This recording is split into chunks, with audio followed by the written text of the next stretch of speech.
Facebook looks crooked.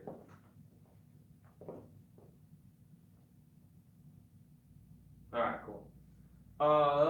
Alright guys, it is Tuesday, it's about 2 o'clock Central Time, this is week 4 of our talk on nutrition, exercise, and yoga, and all that sort of stuff. Welcome back, Jesse. Thanks for having me. Yes, Jesse is, your founder? Yep, founder of Central Athlete. Okay, so Jesse is the founder of Central Athlete. Learn more about Central Athlete at social media. It's at Central Athlete, nothing weird. CentralAthlete.com. Yep. Okay, Very cool. simple.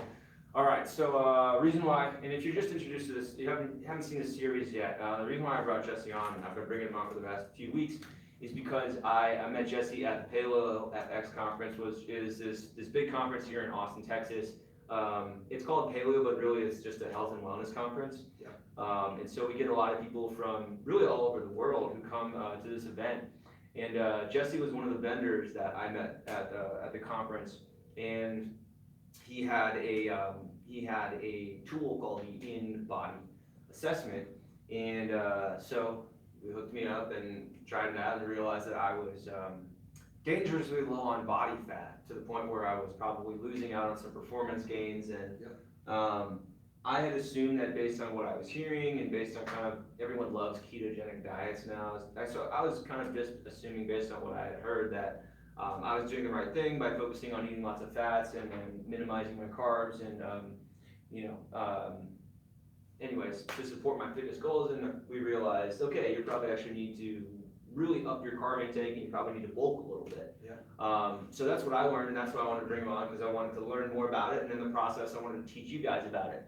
So the past couple weeks we've been talking about just kind of general things in terms of fitness and exercise. Last week we talked about bulking, and this week we're going to be talking about, 2 weeks ago we talked about bulking. Last week I shared what I knew about losing fat. Yep. Important distinction, which we'll discuss. So I talked about losing fat last week, and this week I've got Jesse back on, so we're going to talk about losing fat once more. And again, kind of talk about it in a way that you can learn some basics, not get too scientific, but learn the basics, and then learn some practical tips and guidelines to actually start losing weight and start a plan and just get to it, instead of a bunch of random information that you can't implement. So that's the focus for today. Edward's going to be here behind the camera, and he can read comments and let me know about questions that come up. So feel free to type comments and ask questions as we go, and we'll work them into our discussion. Great. And if you're watching this live, cool, let me know where you're from. Just leave a comment, and if you're not watching this live, leave a comment anyways if you have questions, and I'll get to it as soon as I can. All right, here we go. Week 3, we're like a three-peat of week 3. We're gonna talk about losing fat. So Jesse, take it away. How do people, generally speaking, how do you lose fat? Yeah, so I think that's a great question. I think one of the best ways to lose fat is, I don't like necessarily going to this model, but one of the basis of it is going to be, it's got to be some sort of caloric restriction for the most part. Yeah. When we look at the literature, human beings are really, really, really bad at depriving themselves. So counting calories just really isn't something that works. What tends to work though is increasing non-exercise activity thermogenesis, which is just walking, easy aerobic stuff, as well as moving more. And then, it's parking farther away than you need to be in a parking lot, taking the stairs instead of the elevator, that type of stuff. The second thing is making some nutritional modifications. Okay. Typically what's sustainable is a slight caloric restriction, not done by depriving calories, but more so by increasing easy aerobic work, right? Okay. Easy movement, right, would be what the literature tells us. Now, if and you're by caloric restriction, do you mean that people are abstaining from eating, or do you mean that people are eating foods with less calories? Yeah, so a little bit of both. I mean, so we have to arrive at some sort of caloric restriction. So let's take, for example, and say hypothetically you burn 2,500 calories in any given day. Right. Now, what's really difficult for human beings to do is to say, okay, I want you to eat 2,000 calories for the next 4 months and sustain that. It's very, very difficult to do because people can do it for a period of time, and then a lot of times they'll make up for what they're missing. Now, the better tool is that's binging. Yeah, exactly. The Okay. better tool is just to start to increase your NEAT, your non-exercise activity thermogenesis. Aside from that, you asked something about nutrition. Remind me what that was? Yeah, so, let's see, nutrition, I think I asked, changing, does that mean that you're changing the foods that you eat, or does that mean that you are eating less food? Yeah, so again, what tends to work from a nutritional standpoint is caloric restriction just abysmally fails, right? It's most people cannot sustain that for long periods of time. Okay. What tends to work is changing the composition of the food. So Okay. what we realize is that eating more foods that are whole, closer to the ground, closer to some sort of natural environment, right? Yeah. So it has a face, there's no nutrition label on an apple, right? Right. So eating more of those types of foods. You have to peel the skin first. Yeah. It's under and then it's written under the skin. Oh, Yeah. I must have missed that. Yeah. Sorry, I have bad jokes sometimes. Yeah, it's like a dad joke. Yeah. Close to. So those foods tend to be more contain more volume, but they're calorically less than their processed counterparts. Okay, cool. All right, so we're gonna do stuff to, we're moving more and we're eating better foods. So that's generally, and then we didn't touch on this, but also sleep and stress management, and that figures into it a lot. And Absolutely. we're gonna talk about that next week. So that's a big topic. We don't wanna get into that this week, but really the summary of that is you need to make sure that you're sleeping well and make sure that you're managing your stress. But we'll give you tips on that, all that next week. And then, so if maybe we're not like, maybe someone's overweight and they don't care. Maybe they know let's say like, I'm gonna think of someone who's overweight and they just don't care. Like maybe they don't put themselves in situations where they're showing their body that much, or they don't like get involved in fitness or exercise. But for the most part, they're just like, oh, I'm overweight and that's that. Why should those people care about losing weight? Yeah, I mean, because it's obviously more than aesthetic. So what's happening in people's bodies when they're overweight? Why should they care? Why should they get their ass in gear? a lot of my personal research and investigation is connecting body composition levels to health. So we do we've done about over 2,600 in-body tests where we're testing and analyzing people's water, fat, and muscle mass. And then we've done a lot of tests where we're testing people's blood work. So we're testing particular biomarkers. And it's not causative, but there is a correlation between, we see males about 10 to 20% on our machine. It's kind of like a healthy standard. And then about 18 to 28% is what we're seeing with females. Okay. And that seems to sync up with health very well. That's also our ability to propagate my DNA into the future and just have kids. Okay. Right. So fertility. Yeah, fertility is a massive issue now, and the longer, the more, the farther we get into the future, the more fertility seems to be on the rise. Anecdotally, I've got some really close friends. Half of those friends had fertility issues. Okay. So 3 out of 6 of those friends. I'd say that's pretty darn significant. That's pretty weird. Yeah. Yeah. I wouldn't necessarily say weird, but I would say that's shocking. Yeah. Well, weird is shocking, or like that. I guess weird is, I'm trying to say that we should, our parents were able to produce like 3 out of 6, half of us not being able to produce, like it's crazy. It's a big deal. Yeah. And then what about other other diseases or other things like that? Like, yeah, I mean, when you jump outside of those, and literature will back these up, when you jump outside of those norms that I mentioned, all-cause mortality jumps about 50%. So your chance from dying from Western diseases such as diabetes, neurological diseases like Alzheimer's, heart disease, different metabolic syndrome, all these different things, you have about a 50% increase in risk of dying. Okay. What about thyroid and overweight? Yeah, so you're not going to die from a thyroid issue, but again, it's quality of life. Yeah. So Yeah, so I mean, that's our ability to regulate our metabolism, and it's also, you know, I see that's generally a female affliction, Okay. where guys usually get hit with more depressed male sex hormones and Yeah. more erectile dysfunction and things that come out of that. And so, you know, it's you know, it's your mom's ability to regulate her body heat. It's your, you know, your sister-in-law's ability to regulate her metabolism, you know, and that's a really frustrating thing. I work with a lot of females who have thyroid issues, and it's very, very frustrating for them because a lot of times the best course of action actually is medication, but still your body just does not have this ability to lose weight and regulate its metabolism like it once could. So if you have to work 4 times harder to get the same results. So that's a very frustrating thing. It's a very emotional thing to come down with. So it's much easier to start with, that's obviously much easier to start healthy and then stay healthy than it is to start unhealthy and work your way back to health. Yeah, I mean, that's an interesting point because we have this mindset generally with, you know, just Western culture. Instead of saying, how can I optimize my life? It's how much can I get away with before I have to do something. I have to do something about it. Right. And what I'd like, you know, one of my big causes is I'd like to see people swing back to the other side. Yeah. You know, and I know not everybody is wired that way, but I think more of us should be. Yeah. You know? And it's tough in today's day and age. Yeah, I mean, it depends on your priorities. I mean, what I try to emphasize here and what I try to do is it's always being proactive, like not waiting for a problem to get worse and thinking, always thinking like, what can I do to get better? What can I do to anticipate problems? It's just better planning, I guess, and sticking to it. Health will inevitably become everybody's priority at some day and time. Even the healthy people, right? You know, we're gonna be, you know, it's just one of those things. As entropy happens, death occurs. It's part of life. But, you know, wouldn't it be better to get a little bit more out of life, to have a better quality of life? Yeah, quality of life.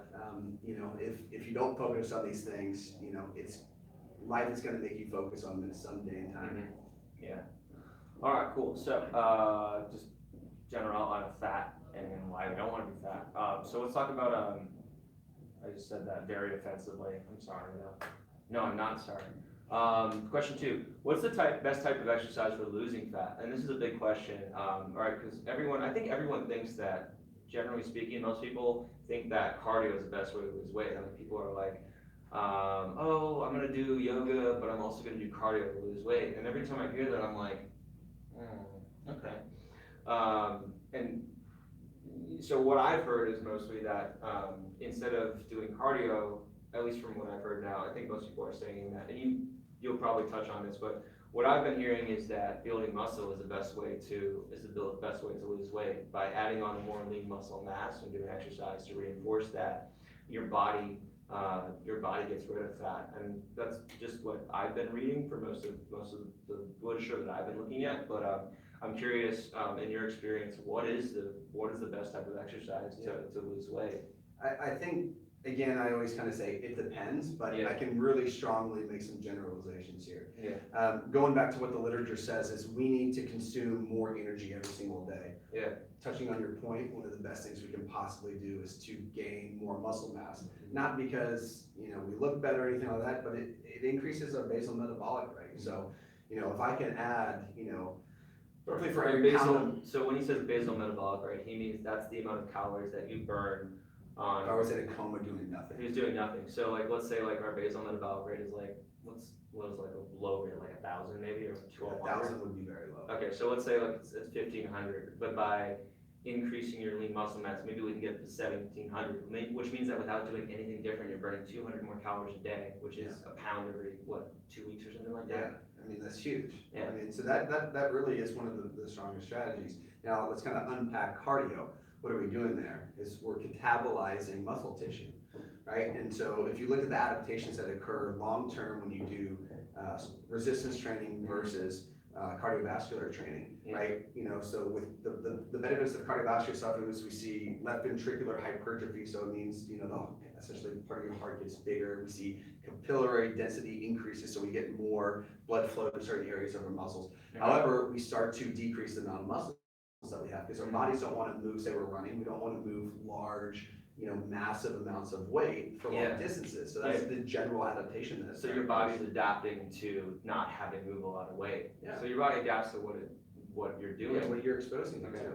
Then So, when you. but so the question then is, how do I balance, well, I guess what I'm thinking, what question that brings up for me, is how do I balance cardio with, cause I think, right, cause we should be doing cardio at least once a week, twice a week maybe, we do wanna have a healthy heart. Do we need to be doing cardio like once or twice a week? And, if we're doing that, is that going to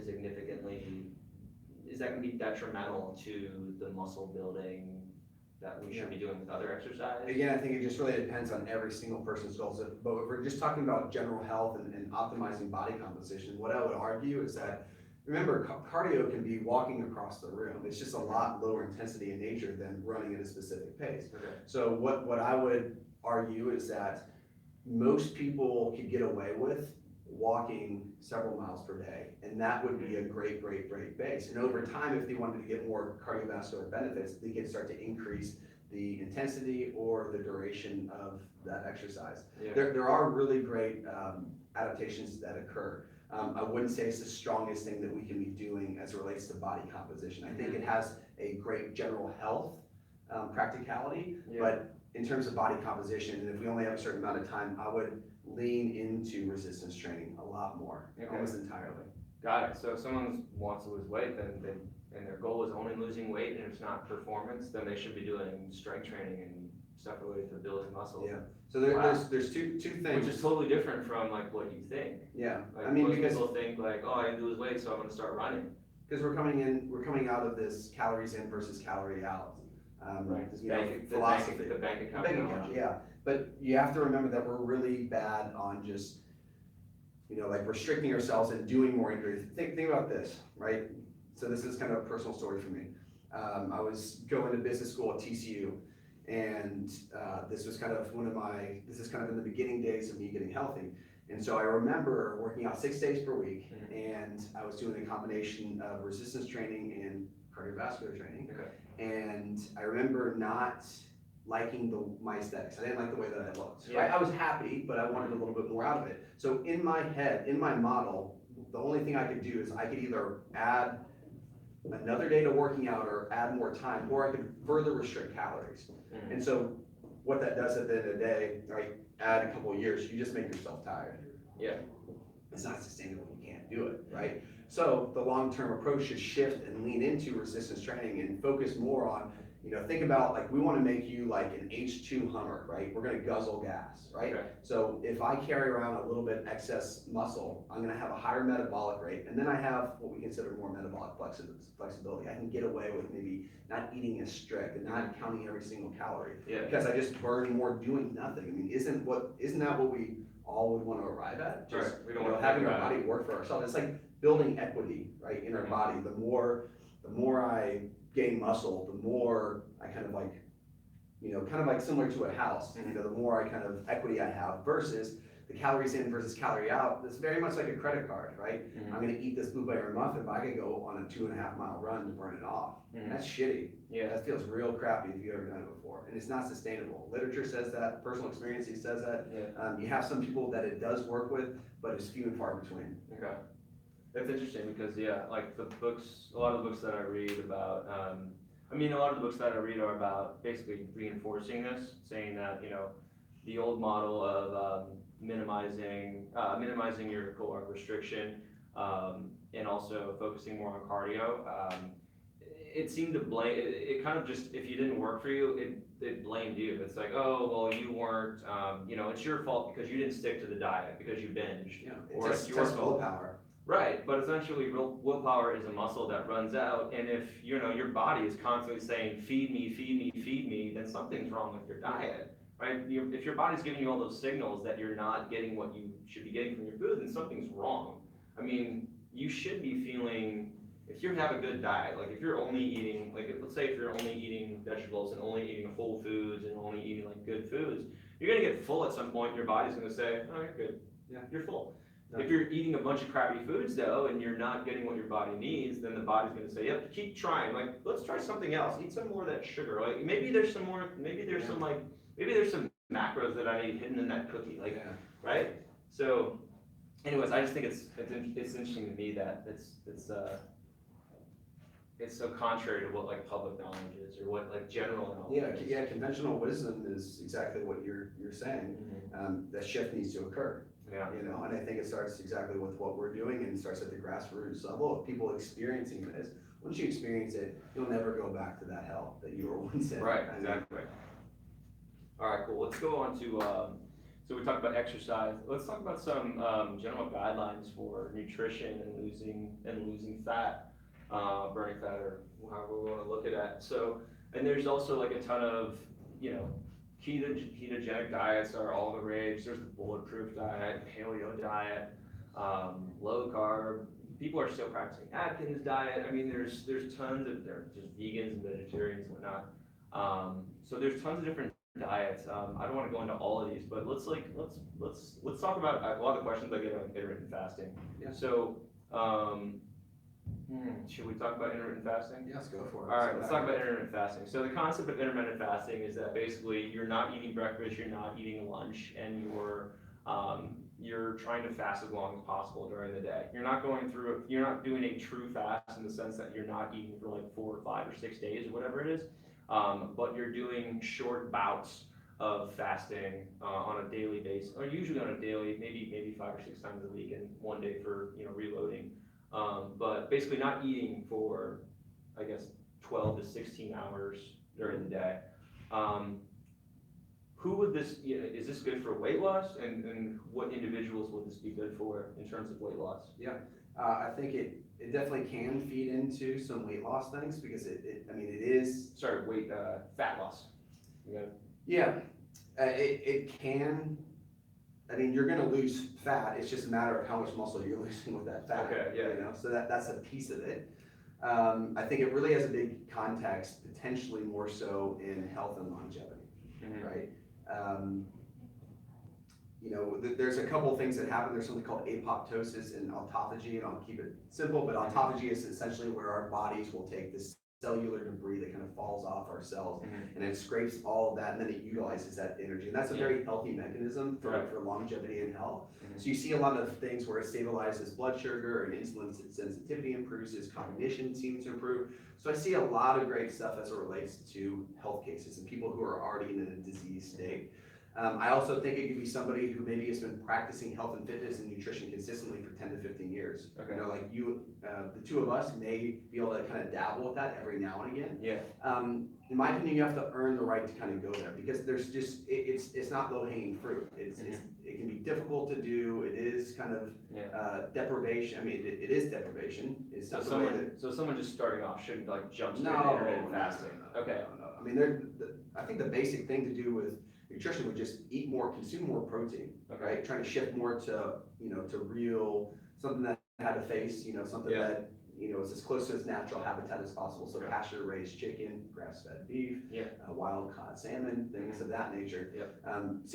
Protein is a great thing. So there's, we talk about the thermic effect of food a lot. So we have protein. What do you mean thermic effect? So we have protein, carbohydrates, and fats, okay? The thermic effect of food is how much energy that it takes to break down that food. So if you eat 100 calories of protein, you're not gonna get 100 calories of protein. It takes energy to break that down and assimilate that into protein, into muscle fibers. So roughly, it'll take about 25% of the calories within protein to the thermic effect to digest and assimilate and whatnot. So if you eat 100 calories of protein, you're gonna net 75. For fat, that's roughly, you're gonna net about 92. For carbohydrates, is about 94 calories. So carbohydrates have the least thermic effect. Protein has a substantially higher thermic effect than both of them. So if we're trying to lose weight, we wanna net the least amount of calories as possible, plus it's satiating, plus it's repairing protein at the cellular basis. So it's a great starting point, and many times people don't have an objection to eating more protein. Most of the time. Got it. So I forgot the term, gluconeogenesis. Okay, thank you, gluconeogenesis. So this is when your body can, if it gets too much protein, it will convert it into. So through an inefficient process. So gluconeogenesis is essentially creating sugar, essentially. So through an inefficient process, we can essentially create glucose from proteins. So it is possible if we ate, you know, And that's when we ate too much. yeah, if But we, you have to do like an excessive amount in order to. yeah, I mean, it might happen to a small degree, just, you know, if you put yourself in particular situations, or if you ate massive amounts, you would start to increase your gluconeogenesis. Okay, got it. All right, so, and And then, that's one of the primary things that, you know, that they're trying to avoid on the ketogenic diet. So that's why ketogenic diets have high Got it. fat, and they only call for a moderate protein. So actually, the protein is actually, you know, a lot smaller than obviously what a high protein diet would have. got it. And so then, and you're not getting like, you know, there's a lot of stuff meat doesn't have. So now we're left with carbs and fats. Yep. So what are we gonna do there? In addition to protein, what kind of food should we be eating? Yeah, if we're trying to optimize body composition. Yeah, I think fat is the next one to go after. So great sources are going to be, and he can help me here, nuts, seeds, avocados, salmon. Salmon's going to have, animal-based fats, Okay. you know, so, you know, salmon fat, so Yeah. you got beef fat, you got, MCT oil? and things like MCT oil can be good. Coconut products, right? You got coconut butter, coconut milk, coconut, Grass-fed butter? grass-fed butter. Okay. That can be a really good source for a lot of people as well. Yogurt? Yogurt, I'm a little like iffy on dairy. It works great for some people, Yeah. works for some people, and it depends on kind of our lineage and how long we have had dairy How- products in. How would you tell if your body likes dairy or doesn't? If you have like digestion or your stomach feels you have to like crap right away after Yeah. you have yogurt, would that be a good Yeah, indicator? so you have three indications. You have an immediate onset, you have kind of like a slightly delayed onset, and then you have a delayed onset that can be up to 72 hours. Okay, So let's just think about that. If I consume milk and then for the next 30 minutes I'm farting, right? That's a sign of a food Yeah. intolerance. okay, Say 12 hours later, I started to know like, oh, my stomach is kind Yeah. of like feeling a little funky, and then I had diarrhea. Mhm. Okay, and then we have a long-term thing, which I actually start to notice, like I get some like kind of like pimples and stuff kind of Oh, around my okay. face. So milk, dairy products can be insulin-genic, so it promotes, remember, it's got a good balance between fats, proteins, and carbohydrates. It's Mhm. pretty even split for whole milk. So it's growth promoting, it's insulin-genic. So Yeah. some people can react favorably to that, some people can react not so favorably. You know, there's something called the GOMAD challenge, gallon of milk a day. So guys who are big power lifters who would do this thing, and they would literally have a gallon of milk, Sounds awful. and it's terrible. It's That sounds horribly, it makes you absolutely so full. But a lot of times after doing this for a month, these guys break out all over their back, and they've never broken out before. And a lot of that is the insulin-genic effect of Okay. dairy products. So it just depends. You know, that can be great things. The powerlifters don't care about getting a couple dots on their back. They just want to get strong and big, so it works great for them. If you care about health and it doesn't agree with you, maybe not the best choice. Okay, all right, so just pay attention to how your body reacts to things, which seems like a simple like concept, like if you eat this and 12 hours later, The people aren't aware. right, you just gotta be more aware. Yeah. It's like same as like yoga, like, Yeah, be aware of your body, exercise, be aware of your body, figure out what's going on. Absolutely. Don't just mindlessly go through it.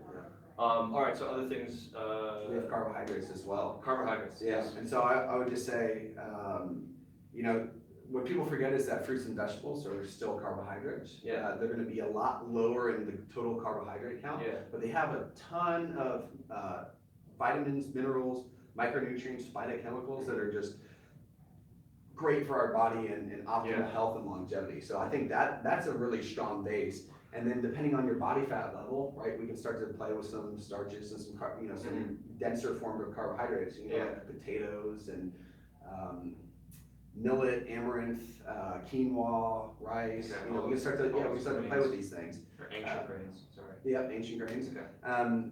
You know, and then I think I can, again, kind of make this generalization. I would minimize sugar for most people. You know, Yeah. and I'm not saying avoid it. I'm not saying do anything more specific than just be aware about your sugar intake. It's in, Yeah, you know, it's in almost every, you know, I think 95% of processed foods, there's about 60,000 processed foods. Mhm. 95% of them have some form of sugar, cane sugar, or thyrotol, Okay. like, you know, all these different types of like sugar substitutes. yeah, And it's not something that our body is, you know, our body can handle it, but not being just overloaded with it with constantly every single meal. So just paying attention to that type of stuff. If you want to improve body composition, you're gonna really turn the volume down on that stuff. all right, so just breaking down further into carbs, because it's really tough to get full on fats. Yeah. Like no one wants to sit there and eat like 3 avocados. That's just like, Yeah. you have one, you're like, all right, I'm good, no more avocados. So and then meats. Most people won't want to sit there and have like, 2-pound steak.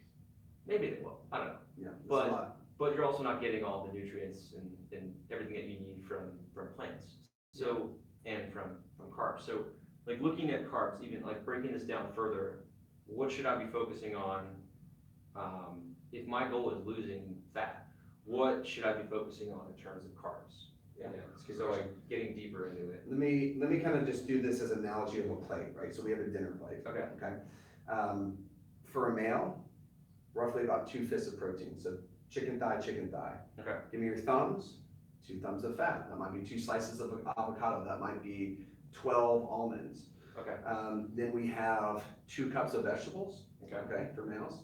Got it. And then we might have a small portion of carbohydrates, so Okay. some rices, some potatoes and stuff like that. Okay. I think that's really what you can turn the volume on or off, depending on kind of your goals. If you're really trying to minimize that, or minimize, Like improve let's your say, body let's say our composition, goal is like, we're losing weight. We Yeah. wanna Then I'm do gonna- everything we can to lose then weight. I'm gonna eat a ton of vegetables. I'm gonna Okay. probably have none to minimal of the starches. Okay, Right? 'Cause, got the more adipose tissue, so the more fat I have, is a sign of insulin resistance. Okay. So by constantly feeding my body more and more carbohydrates, which my body is gonna break down into glucose, it's gonna raise glucose levels, it's gonna affect insulin. We just wanna turn the volume on a lot of that, right? So by minimizing that, that's gonna be a really strong way to improve body composition. Okay. Okay, females would be just kind of half a lot of that, so 1 palm protein, 1 thumb for fat. I would say 1 to 2 cups of vegetables, and Yeah. then the same conversation about starches. Okay, cool. And that's actually really similar to what, that's really similar to my diet, and that's why I've stayed so, inadvertently, I've stayed so lean over the past few years, because like, I wasn't having carbs for a while. It was just, I was having like my protein and having just like 1 thing of protein, having like 1 breast or whatever it is. Yeah. But then everything else was vegetables. It was like filling up on broccoli, filling up on, Fat, any fat in there? yeah, avocados, Yeah. so So lots of oil. It's a de facto ketogenic diet, Yeah, which really is the Atkins diet, just kind of re-rolled into 2018. Ah, well, there you go. Or I don't know the difference then. Yeah, Could I mean, be what it is. yeah, it seems like anyway, so, and a lot of people were coming out on, at least a lot of popular people that I follow were coming out on podcasts and saying, ketogenic diet, eat all fats, and you can still like perform at this incredibly high level. And I was trying to do that, and I was like, I feel like so sore, I can't do any of this. And Yeah. I was staying so lean, to the point where one day I looked at myself and I was like, I don't know, I'm looking a little too lean. There's like not a little enough, too tiny. there's not enough like meat, Yeah. Um, Remind me what you are, 4.5 to 4.7% body fat. I mean, yeah. I'll at the time. test, Hopefully I'm up to like 6 now, yeah. maybe 7. To give you guys a context, we'll get somebody who's at sub 5%, 1 out of maybe every 125 tests. So we see it happen, but you do the math on that. I mean, that's less than 1% that we're seeing some sort of result like that. So you're in the lean of the lean, essentially. Yeah. Yeah, but anyways, okay, so I guess what a point is like, I'm attesting to the fact that if you eat all vegetables, you will get lean. extremely lean. Yeah, and the thing was, I also, personally, when I was doing that, I didn't feel hungry. Like I was just filling up on vegetables. I was having, I was adding in some aged cheddar, right, and getting fats on top of that. I was having olive oil. I was having avocados. I was eating nuts, Brazil nuts, and I was getting to the point where I was full, but I just wasn't putting on weight. I was staying lean. So you can still like have a diet that's, focused on protein and, minimizing your carbs. When I say carbs, I'm trying to say, Starches. generally speaking, when I say carbs, yeah, I'm referring to starches. I'm referring to Sugars, alcohol, just anything that. things with higher caloric content. Yeah, exactly. Yeah.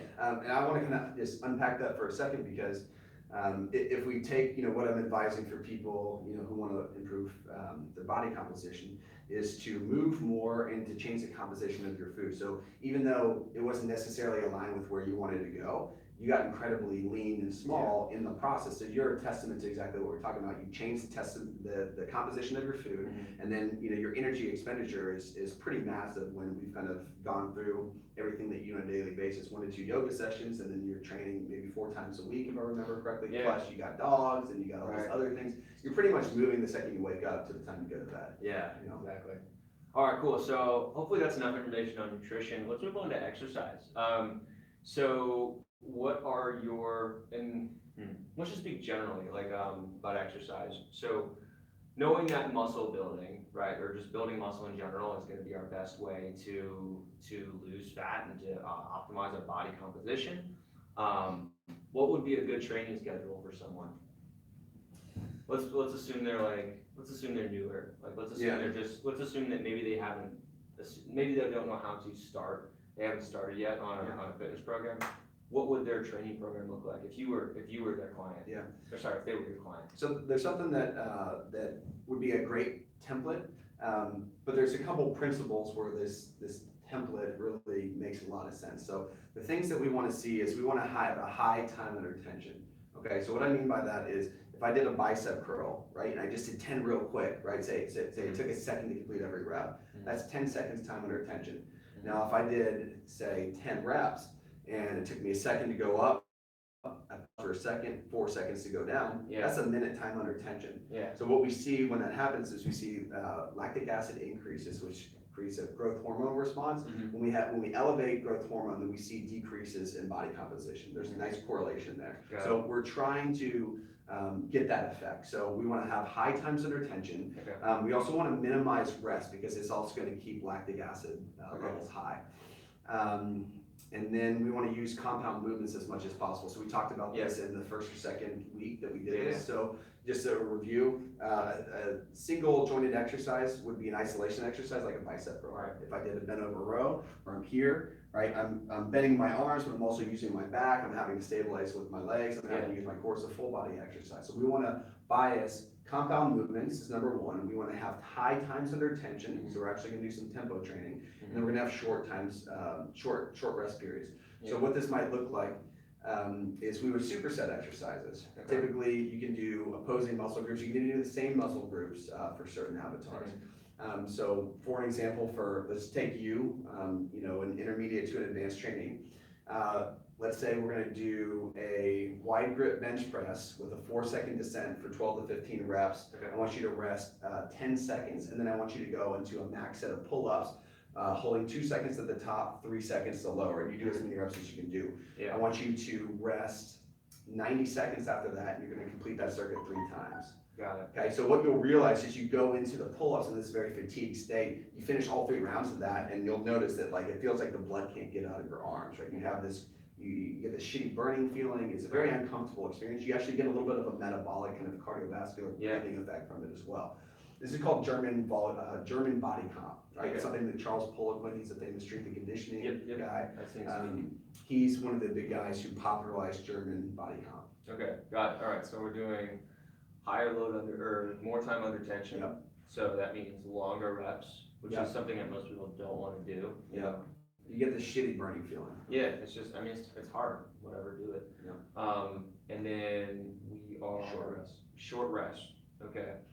So like the 10-second rest between the wide grip bench press and then the pull-ups, right? Right, so that would mean so that would mean like in superset, that means we're going from one exercise and pretty much quickly going into another exercise and then just circuiting it. That's a great way to target. If you really want to hit like one target area and just like kill it, that's an awesome way to do it. And like you were saying, you can also do, like Jesse was saying, you can also do where you're moving from one to an opposing group. So I could do like a bench press and I could do a pull-up. I'm gonna do the exact opposite. All right, cool. You can even do say we've been doing that for a while, and say I wanted, it's hard to target things, but we can still get kind of some localized effects. So I work with some people before they have weddings or before they have, shows and stuff like that. So I've had to target people's quads or kind of bum to kind of lean those areas out a little bit. And so, we would do something like a back squat, rest 10 seconds, go into a dumbbell walking lunge into a jump lunge. So then I'm hitting quad, And then same thing, 10-second rest, 10-second rest 3 minutes, and they do, anywhere from 2 to 5 circuits of that. And then, there's more components of the workout as well. Got But it. that's kind of essentially how it would be structured. All right, so breaking it down, we've got, so Jesse's preferred method, we've got the circuit style training, high tension, and lots of time under tension. Yeah. So what exercises, again, so pretty much they're the same exercises that we discussed, whatever it was 2 weeks ago. Mhm. So the same exercises for someone who's trying to build muscle and add on more weight, it's the same exercises for someone who's trying to lose weight. Yeah. Right, so this concept that, so people, we're all trying to build muscle, I guess, so we should all be working toward doing compound lifts. And I'm assuming that we should also all be working toward doing, I guess it doesn't matter if you are overweight or if you're trying to gain more weight, but we wanna figure out whatever reps, if for us, higher reps and lower weight is what builds muscle for us, or if higher weight and lower reps is what builds muscle for us, then it really doesn't matter if you're overweight or if you're trying to gain weight. You just need to do which one works for you, and that might differ. Yep. Is there one, like if I'm overweight, I mean, is there a correlation? If I'm overweight, does, and I have no idea, but maybe there is. If I'm overweight and I do low weight, high rep, is that gonna be better, or? Yeah, I mean, you got 2 things that need to happen. It either, we either need to do something roughly about 70% of our maximal contractile potential. Right? Okay. So 70% of our 1 rep max, Alright, or we need to be doing something where we get a failed repetition. So that can be grandma who's 73 years old, who's on her 17th, pronated bench press with 12.5 pounds.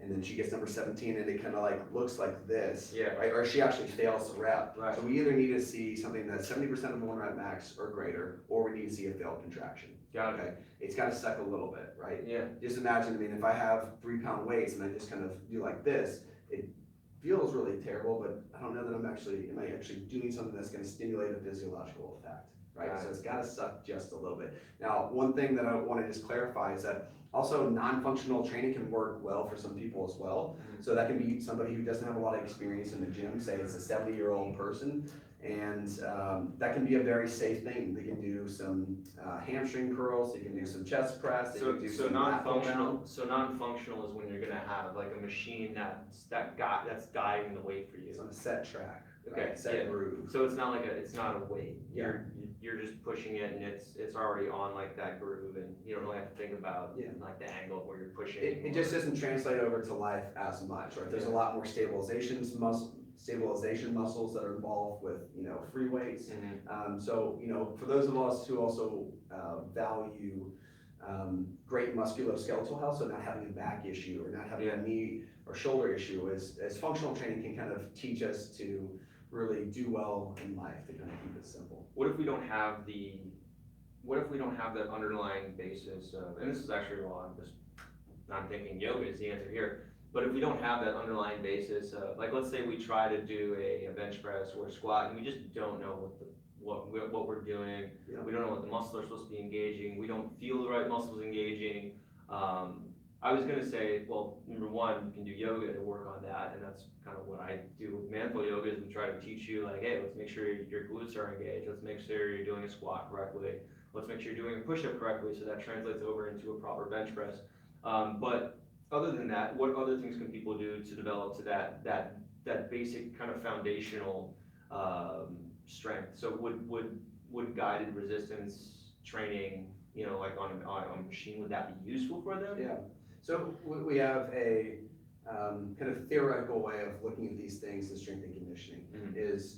So imagine there's a box right here. Yeah. Right before I jump into the box, right, my knee caves in like that. Right, You don't need to be an expert to say, don't do that, that doesn't look right. right, So doing something with high degrees of explosiveness don't make sense before we have proper stability and movement patterns. Yeah. So that's where something like yoga and isometrics yeah, very much come into play, right? And I think that would supersede any sort of external loading environment. yeah. So once we have, So body weight before you add weight. well, not even body weight, I would say, sometimes it's gonna be just movement and stability, right?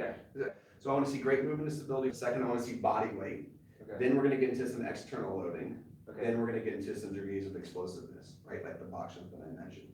okay. So that would be a theoretical way to look at it. I've got 6 ways I can move: upper body pushing, pulling, core, bending, double Yeah. leg, single leg exercises. So I'd use that framework in an individualized sense, right? So I would assess somebody to understand exactly where they are. And then we would choose appropriate exercises based upon that. Okay, got it. So we look at them attempt to do a full movement, and then based on look at what they're doing, say, oh, okay, your knees are caving in, so we're gonna work on your hip strength.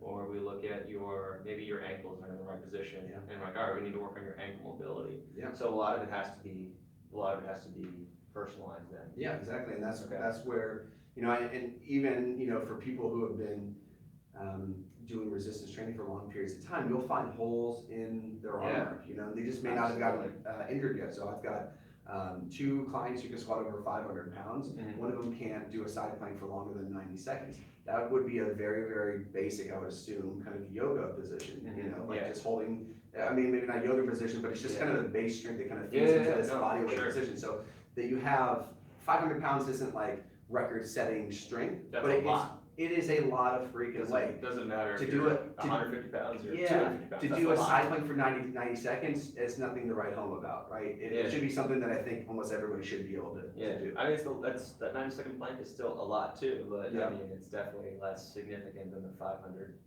Pounds, 60 yeah. pound squat. Yeah, absolutely. Okay, cool. That's interesting because it's kind of leading me right into this program that we're launching next week for Mantle Yoga.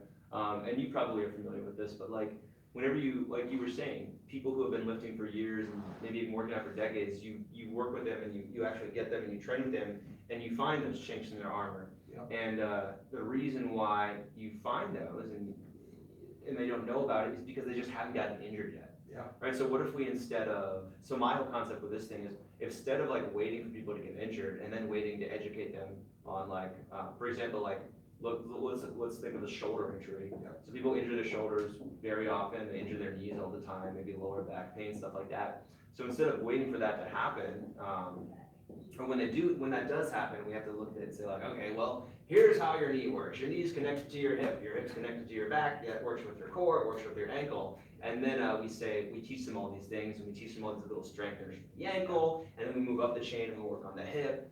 But instead of waiting for that to happen, if we just be proactive about it and teach you like right from the start, like we're gonna do this exercise to make sure that you're actually using your thighs correctly, that you're actually using your hip correctly, then we can eliminate those problems before they even start. But on top of that, I don't think people realize this,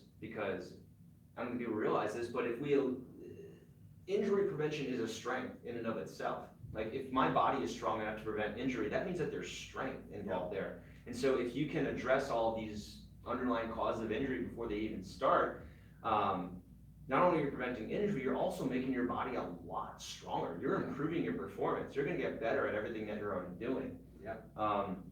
Anyways, that was. Yeah, but it goes into the philosophy that I mentioned, kind of in regards to nutrition and working out. Instead of seeing how much can I get away with before shit goes haywire, why don't I try to optimize my function? You know? Exactly.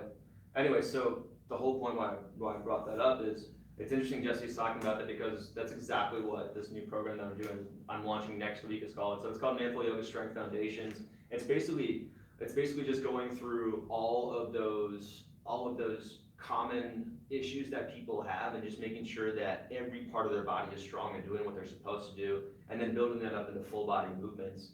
And anyway, so that's gonna be a really cool program. It's live on my blog now. If you wanna go check it out, mantleyoga.com/blog. Check out the first blog.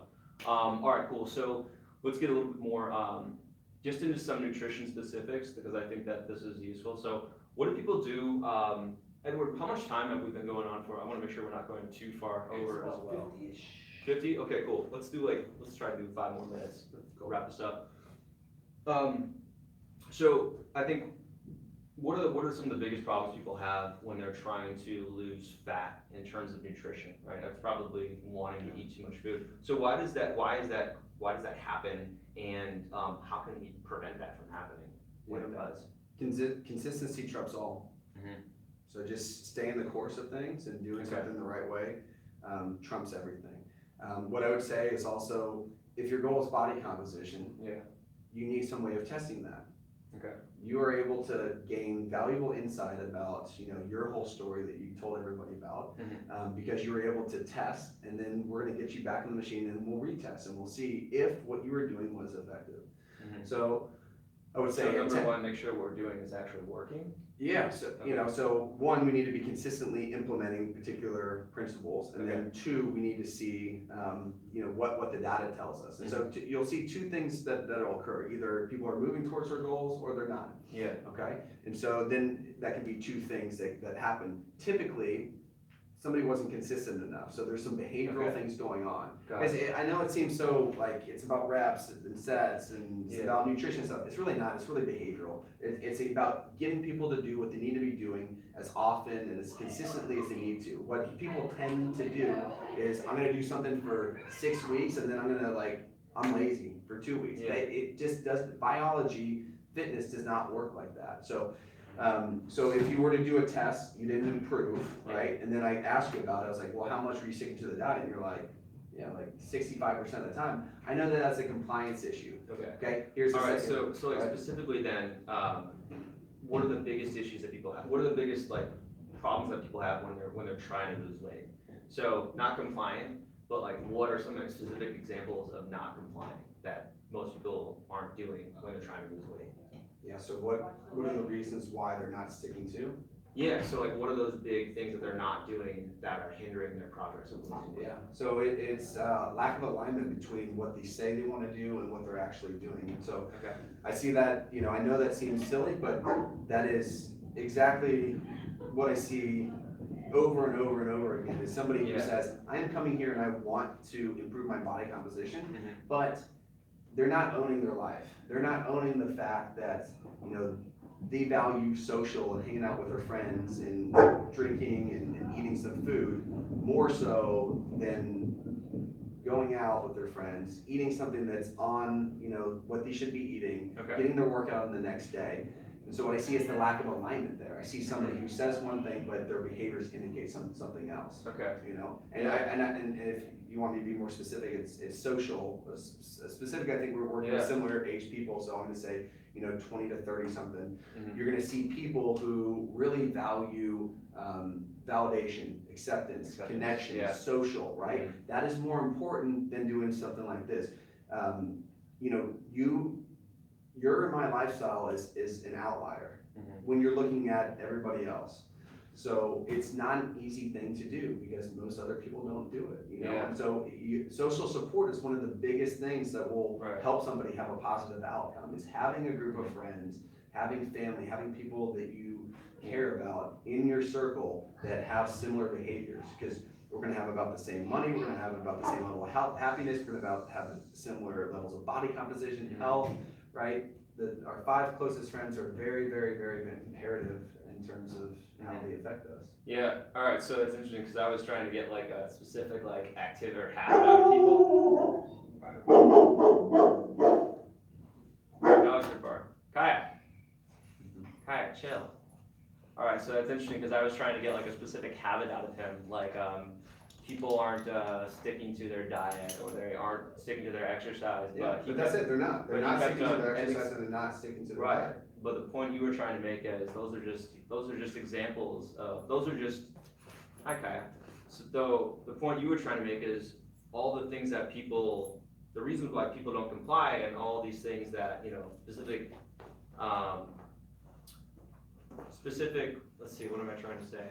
Specific manifestations of why people aren't losing weight all come from them not really matching what they do with what their goals are, or they just haven't gotten to the point where their goals are more fitness focused, or where their goals are more fitness focused and they'd rather have social acceptance, or they'd rather do things that are unhealthy but still be able to hang out with their friends than be healthy. And that's a part of getting older, is you understand what truly is valuable to you.